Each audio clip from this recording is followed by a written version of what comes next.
नमस्कार दोस्तों, scary story official में आप सबका स्वागत है। आज की कहानी की तरफ बढ़ने से पहले चैनल को सब्सक्राइब कर लीजिए और अगर कहानी अच्छी लगती है तो प्लीज़ लाइक एंड कमेंट करना मत भूलिएगा। आज की कहानी बहुत ही ज़्यादा डरावनी है, तो ध्यान से सुनिएगा। उससे पहले आप लोग कहानी को शेयर कर दीजिए। तो आज की कहानी राजीव और वर्षा की है। ये दोनों दिल्ली में रहते हैं और इनके 2 बच्चे हैं। बच्चे छोटे हैं अभी, तो अचानक इनके गांव से फ़ोन आता है राजीव के कि माताजी की तबीयत बहुत ख़राब है, तो उन्होंने बुलाया है।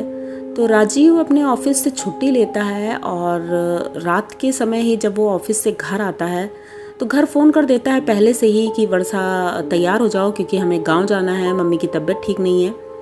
इनका गांव उत्तराखंड पड़ता है और पहाड़ी एरिया है, दिल्ली से दूर पड़ता है, तो इसलिए इन्होंने सोचा था कि रात को ही निकलेंगे तो पहुंच जाएंगे सुबह तक। तो ये सोच कर के ये लोग अपनी गाड़ी से ही जाते हैं क्योंकि ट्रेन अचानक से मिल नहीं सकती, रिजर्वेशन नहीं होगा और फ्लाइट का भी कोई सहारा नहीं था, इतने पैसे भी नहीं थे कि फ़्लाइट से जाएं। तो ये लोग बाई कार ही जाना चाह रहे थे।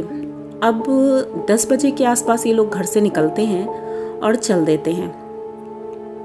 ये लोग ड्राइवर नहीं कर रहे थे, खुद ही चला रहे थे राजीव जी गाड़ी, और आगे उनका बेटा बैठा था, छोटा सा है, और पीछे उनकी वाइफ और उनकी बेटी बैठी थी। आराम से जा रहे थे, कोई दिक्कत नहीं थी। और जब वहाँ पहुँचने वाले थे अपने गांव, वहाँ से 2-3 किलोमीटर पहले ही एक चौराहा पड़ता है। उस चौराहे के पास जब ये पहुँचे थे तो वहाँ पर इतना सुनसान जंगल था। इन्हें थोड़ा सा अजीब लग रहा था क्योंकि वही 3 बज रहा था और उस समय इतना ज़्यादा सन्नाटा था कि वहाँ से कोई गाड़ी नहीं गुजर रही थी। तो ये धीरे धीरे गाड़ी चला रहे थे कि अब गांव आने ही वाला है, और नींद भी लग रही थी क्योंकि नॉन स्टॉप गाड़ी चलाई थी और बीच में एक जगह ही ब्रेक लिया था, एक ढाबे पे। तो ये गाड़ी चला ही रहे थे, तभी अचानक पता नहीं क्या होता है, इनकी गाड़ी ख़राब हो जाती है। अब यही चौराहे के किनारे ये एक पेड़ के नीचे गाड़ी रोक देते हैं। गाड़ी स्टार्ट नहीं हो रही थी तो ये बाहर निकलते हैं और गाड़ी चेक करने लगते हैं। अभी गाड़ी चेक ही कर रहे थे तभी अचानक से जो आगे इनका बेटा बैठा था वो नीचे उतरता है गाड़ी से और आता है देखने कि पापा क्या कर रहे हो, गाड़ी ठीक हुई या नहीं। तो ये राजीव जी चेक करते करते बोलते हैं, बेटा अभी ठीक नहीं हुई है और आप जा कर के गाड़ी में बैठो, मैं अभी आता हूँ। तो बेटा वहीं जब चलने लगता है तभी अचानक से देखता है कि जो एक पेड़ था बहुत बड़ा सा, उस पेड़ के ऊपर कुछ है। ये देख करके एकदम से चीखने लगता है। तो राजीव जी देखते हैं, बोलते हैं क्या हुआ बेटा? तो कहते पापा, ऊपर इशारा करता है तो ऊपर कुछ था। राजीव जी बस फटाफट अपने बेटे को उठाते हैं गोदी में और लेकर गाड़ी के अंदर बैठ जाते हैं। गाड़ी लॉक करते हैं और बैठे रहते हैं वहीं पे। गाड़ी स्टार्ट करने की कोशिश कर रहे थे लेकिन हो नहीं रही थी। गाड़ी में कोई प्रॉब्लम नहीं थी, इन्हें समझ में नहीं आ रहा था आखिर गाड़ी स्टार्ट क्यों नहीं हो रही है। तो उनकी वाइफ बोलती है कि हो सकता है कि गाड़ी गर्म हो गई हो क्योंकि नॉन स्टॉप चल रही है, तो हो सकता है इस वजह से ना स्टार्ट हो रही हो, थोड़ा रुकते हैं उसके बाद चलेंगे।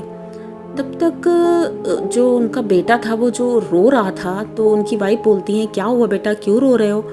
तो वो इशारा करके बताता है कि पापा, मम्मा बाहर कुछ है। तो पापा उनके बोलते हैं अरे कुछ नहीं है, वो ऐसे ही बोल रहा है, वो थोड़ा सा डर गया अंधेरे की वजह से, क्योंकि बाहर अंधेरा बहुत ज़्यादा था। और इनकी वाइफ लेकिन फिर भी बाहर झांक कर देखती हैं तो उन्हें पेड़ के ऊपर एक साड़ी का टुकड़ा जैसे लग रहा था लटक रहा है, वो दिख रहा था। तो ये देख करके थोड़ा अजीब लगता है। ये तुरंत अंदर आती हैं और शीशा बंद कर देती हैं। और अब डर लग रहा था उनको भी, उन्हें पक्का लग रहा था कि कुछ ना कुछ तो गड़बड़ है। तो वो अपना फ़ोन निकालती हैं, फ़ोन में हनुमान चालीसा बजा देती हैं और सबसे बोलती हैं कि हनुमान चालीसा बोलते रहो मुँह से। बच्चे छोटे थे तो हनुमान चालीसा तो उनको नहीं आती थी, तो उनसे बोला कि तुम जय श्री राम बस बोलते रहना और बस इतना ही करना है और कुछ नहीं करना है। थोड़ी देर बाद गाड़ी स्टार्ट होती है। जब ये चलने ही लगते हैं तो इन्हें ऐसा महसूस होता है कि इनकी गाड़ी के ऊपर कुछ है, और ये बहुत अजीब है क्योंकि उसके पैर गाड़ी के ऊपर से आगे शीशे की तरफ दिख रहे हैं, जैसे गाड़ी के ऊपर कोई बैठा हो और उसके पैर गाड़ी के शीशे के ऊपर दिख रहे हैं, कोई पैर फैलाकर बैठा हुआ है। उसके पैरों में पायल है, पुराने ज़माने की पायल है। वो किसी औरत के पैर थे और वो भी उल्टे थे, मतलब शीशे में उल्टे पैर दिख रहे थे। ये देख करके ये सभी लोग बहुत ज़्यादा डर जाते हैं। अब डर की वजह से इनकी हालत इतनी ख़राब हो रही थी। राजीव गाड़ी धीरे धीरे चला रहा था, तभी अचानक से आगे साइकिल पर इनके चाचा जी दिखते हैं, जो इनके घर के बगल में ही रहते हैं। इनके चाचा हैं, वो दिखते हैं और ये गाड़ी रोक देते हैं। और बोलते हैं, अरे चाचा जी आप यहाँ? तो कहते हैं, हाँ बेटा, वो थोड़ा दुकान की तरफ आया था तो तुम्हारी गाड़ी दिख गई। तो कहते हैं, हाँ चाचा जी, घर ही आ रहा था मैं और मेरी गाड़ी ख़राब हो गई है। तो बोलते हैं, अरे आगे रोड भी ख़राब है, ऐसा करो ये जो शॉर्टकट है ये वाला ले लो, इससे जल्दी से गांव पहुंच जाएंगे। तो कहते हैं, ठीक है अच्छा। वो साइकिल से उस कच्चे रास्ते की तरफ मुड़ जाते हैं इनके चाचा जी। उन्हीं के पीछे पीछे ये अपनी गाड़ी मोड़ लेते हैं। गाड़ी अभी थोड़ी दूरी गई ही थी और वहाँ देखते हैं कि घना जंगल था, कोई रास्ता नहीं था और वहाँ एक झोपड़ी बनी हुई थी। वहाँ पहुँचते ही इन्होंने ध्यान दिया कि चाचा जी कहीं दिख नहीं रहे हैं। अब राजीव गाड़ी से उतरता है और इधर उधर ढूंढने की कोशिश करता है, तो दूर दूर तक चाचा जी तो कहीं दिखते नहीं हैं।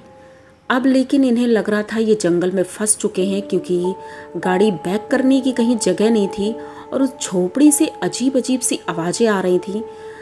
तभी अचानक से बारिश होने लगती है और बादल गरजने लगते हैं। अब ये लोगों को डर लगता है, अगर कीचड़ में गाड़ी फंस गई तो हम निकलेंगे कैसे, क्योंकि बारिश बहुत ज़ोरों की होने लगी थी।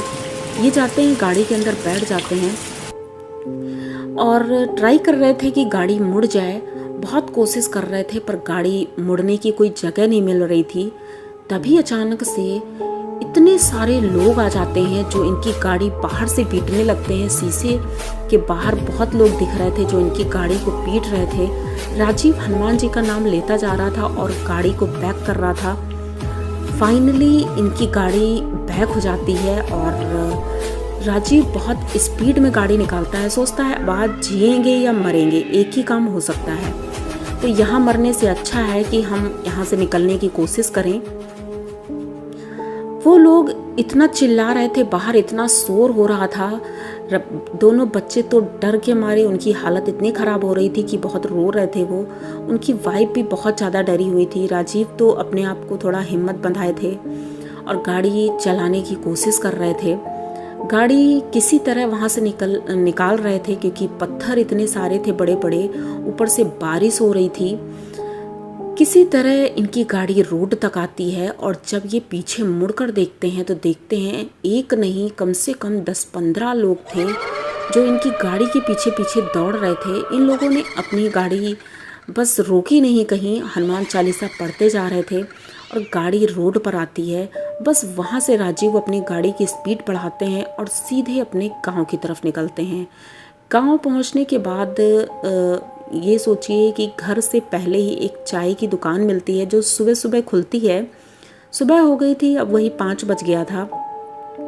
तो वो जो चाय की दुकान खुलती थी वहाँ पर जाके राजीव अपनी गाड़ी रोकते हैं और वहाँ उतरते हैं। तो वो जो चाय वाले थे इन्हें देख करके पूछते हैं, क्या बात है आप भैया इतना घबराए क्यों हो? तो वो बताते हैं कि मैं इसी गाँव का रहने वाला हूँ और मैं दिल्ली से आया हूँ।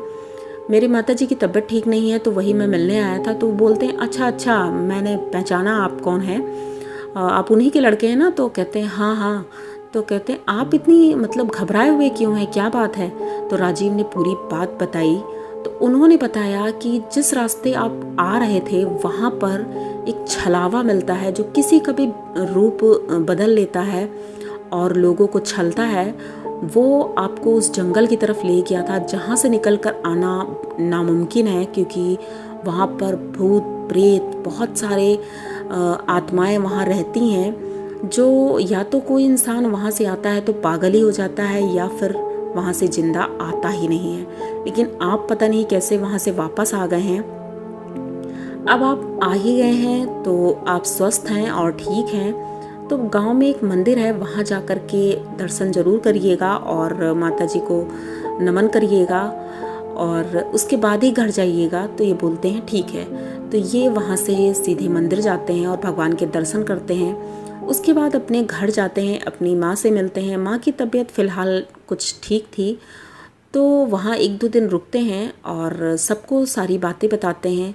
तो सब लोग भगवान का शुक्रिया अदा करते हैं कि उनकी कृपा से राजीव जी की फैमिली और राजीव जी ठीक हैं। पर ये वाक़या राजीव जी कभी भूल नहीं पाते हैं, ना तो इनके बच्चे और ना इनकी वाइफ़। तो आप लोगों को राजीव जी की कहानी कैसी लगी? अगर अच्छी लगी हो तो प्लीज़ चैनल को सब्सक्राइब करिए, लाइक कमेंट करिए, शेयर करिए और बने रहिए हमारे साथ। इसी तरह की नई और अनोखी कहानियाँ मैं लेके आती रहती हूँ। तो मिलते हैं फिर किसी नई कहानी के साथ, तब तक के लिए